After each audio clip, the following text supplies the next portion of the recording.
Mesdames et messieurs, chers téléspectateurs, bonsoir, bienvenue dans cette nouvelle édition. Voici d'abord les titres du journal. Les 3 mois écoulés que les habitants du quartier Mushasha 2 de la zone Gatumba attendent d'être déplacés vers les sites d'accueil sont très difficiles pour eux. Ils demandent au gouvernement de les chercher un endroit approprié. Le manque de matériaux scolaires suffisants compte parmi les causes du mauvais résultat pour un élève, comme le précise Claudine Kaneza, la directrice de l'Ecofo Musaga 2. Les détails et les autres informations, c'est dans quelques instants. Bienvenue encore, comme je vous le disais dans les titres, les 3 mois écoulés que les habitants du quartier Mushasha 2 de la zone de Gatumba attendent d'être déplacés vers les sites d'accueil sont très difficiles pour eux. Ils demandent au gouvernement de les chercher un endroit approprié. Anne-Loris Ndongodi pour les détails. La population du quartier Mushasha de la zone Gatumba, victime des inondations et qui sont hébergés temporairement auprès du bureau de la zone Gatumba, tout en attendant d'être déplacés vers les sites qui vont les accueillir, mènent une vie précaire. La famine et la pluie qui les abat sans trouver de refuge sont parmi leurs grandes menaces.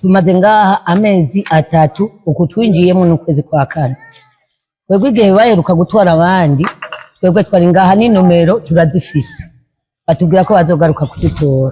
Nous venons de passer 3 mois ici, bientôt 4 mois. Nous faisons partie de ceux qui doivent intégrer le site de Mouine. Nous avons déjà les numéros. Après avoir déplacé les autres, nous ont dit que notre tour va venir et nous avons attendu en vie. Durant toutes ces périodes que nous venons de passer ici, aucune autorité n'est venue nous voir. La pluie nous abat alors que nous n'avons pas de couverture. Chaque jour, nous attendons ceux qui viennent nous déplacer, mais en V, la famille va nous tuer. Les autres élèves ont eu des dons, des cahiers, mais nos enfants, non. La plupart d'entre eux ne sont pas scolarisés. Abanyeshuri ngaba bandi bararonsa amakaye, bararonsa amaniforume. Twebwe ngaha dufise abana biga. Nta numwe bagarukiye ko ati baduhe n'ikaramu cyangwa niforume nkuko tubibona. Ahubwo tubayeho ubuzima bugoye gose. Ejo hoho yaratunyagiye twese habona. Nous menons une vie assez difficile. L'avant-veille, la pluie nous a surpris et c'était un grand malheur pour ce peuple. Là où nous vivions avant, l'eau est toujours là. Amazi Tanganyika rwarabomotse rurasenyura rurahafurira. Kuri ubuzima twayemo ngaha ari ubuzima butoroshe.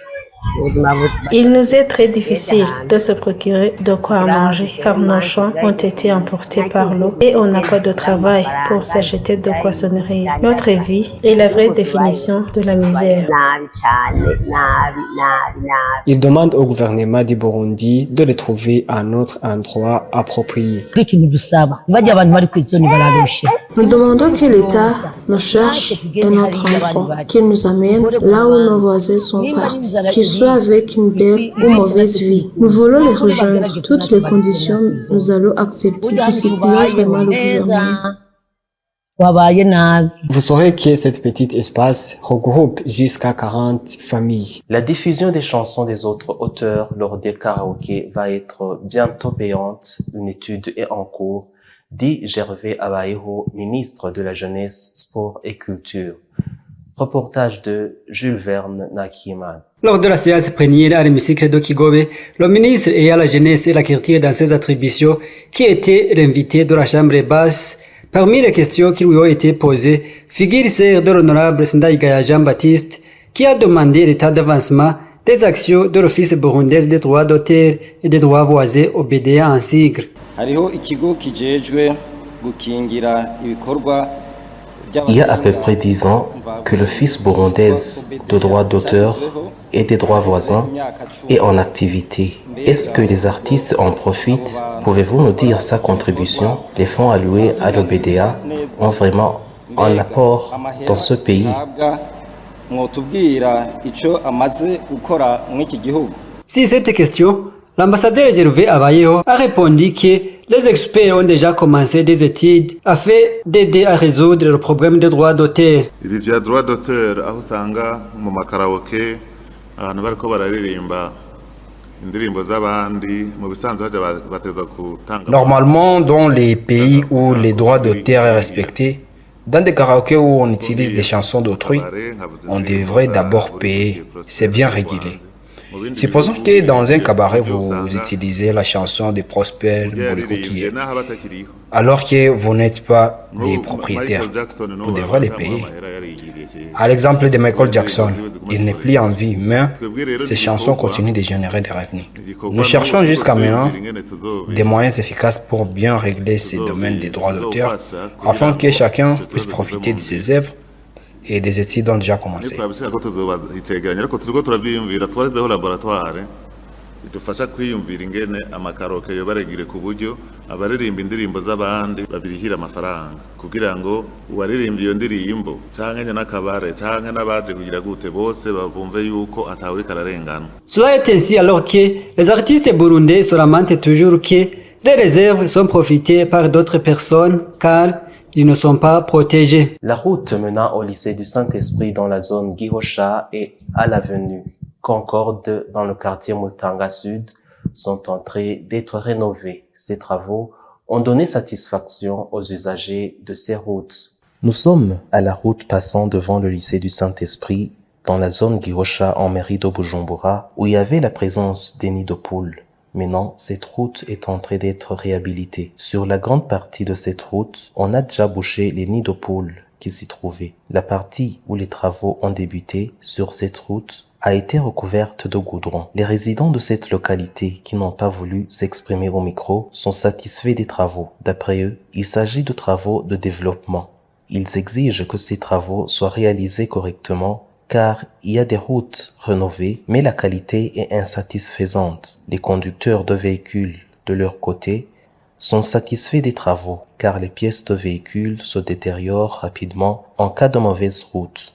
Les mêmes travaux sont visibles à l'avenue Concorde dans le quartier Mutanga Sud en mairie de Bujumbura.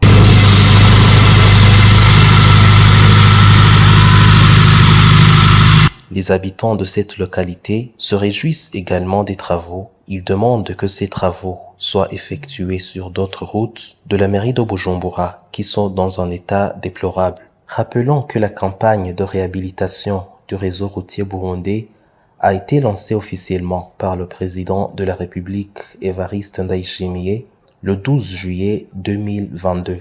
Le manque de matériaux scolaires suffisants compte parmi les causes du mauvais résultat pour un élève, comme le précise Claudine Kaneza, la directrice de l'ECOFO Musaga 3. Reportage de Patrick Hatangimana. Dans le cadre de venir en aide aux enfants dont les parents n'ont pas eu des moyens suffisants pour avoir tous les matériaux scolaires comme des cahiers, les membres de la diaspora burundaise natifs de la zone Musaga réunis via le groupe WhatsApp Musaga Diaspora United collectent des fonds chaque année à la rentrée scolaire pour accomplir cette mission, comme le précise Scholastique Nakirutimana qui représente ce groupe.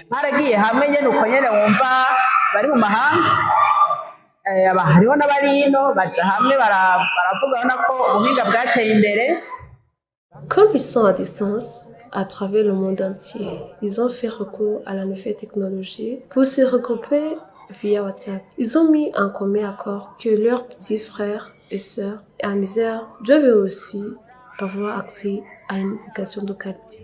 Pour qu'aucun enfant ne puisse rester à la maison à cause du manque de matériaux scolaires.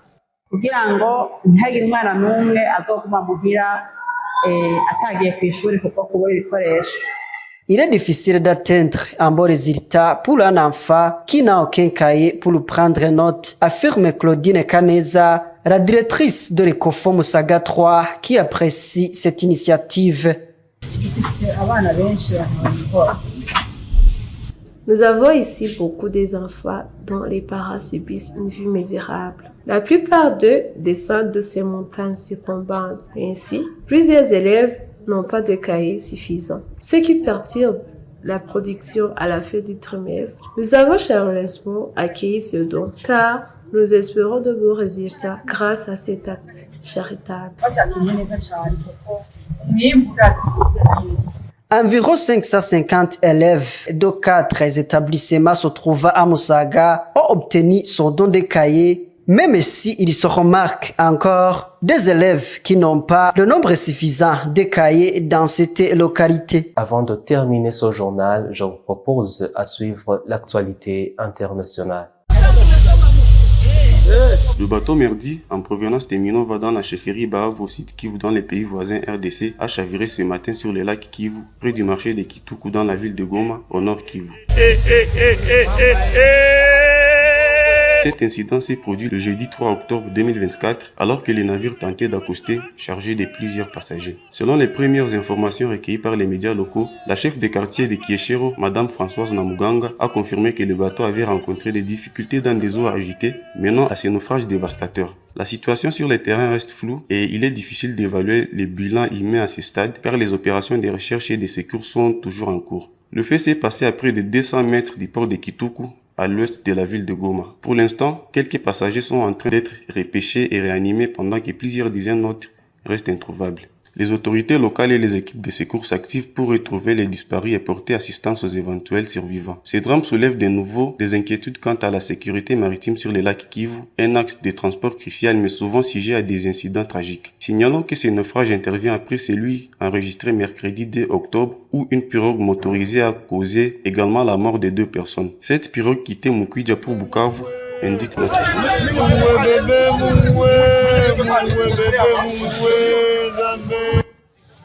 La République dominicaine durcit sa politique migratoire et annonce l'expulsion de 10 000 migrants haïtiens chaque semaine. Le porte-parole du gouvernement a annoncé une opération pour le rapatriement massif des Haïtiens résidant illégalement en République dominicaine. Le gouvernement veut aussi faciliter les retours volontaires.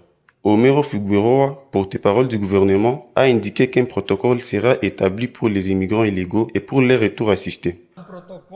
Il a ajouté que le gouvernement souhaite leur garantir des conditions dignes et tout élaboré en condition avec les autorités haïtiennes. L'instabilité politique et les violences des gangs qui perdurent en Haïti contraignent de nombreux citoyens à l'exil. Unique pays frontalier sur l'île d'Hispaniola, dans les Caraïbes, la République dominicaine voit arriver des milliers d'exilés haïtiens chaque année. Une situation que le président Louis Abinader a promis de changer. Depuis son arrivée au pouvoir en 2020, il a multiplié les expulsions des sans-papiers et renforcé la présence policière à la frontière. Le chef de l'État a aussi fait construire un mur de 164 km qu'il a promis d'étendre. En 2023, 250 000 Haïtiens sans papiers ont été expulsés. Voilà pour l'essentiel de l'actualité. Merci pour votre fidélité à votre chaîne BTV. Bonne suite des programmes.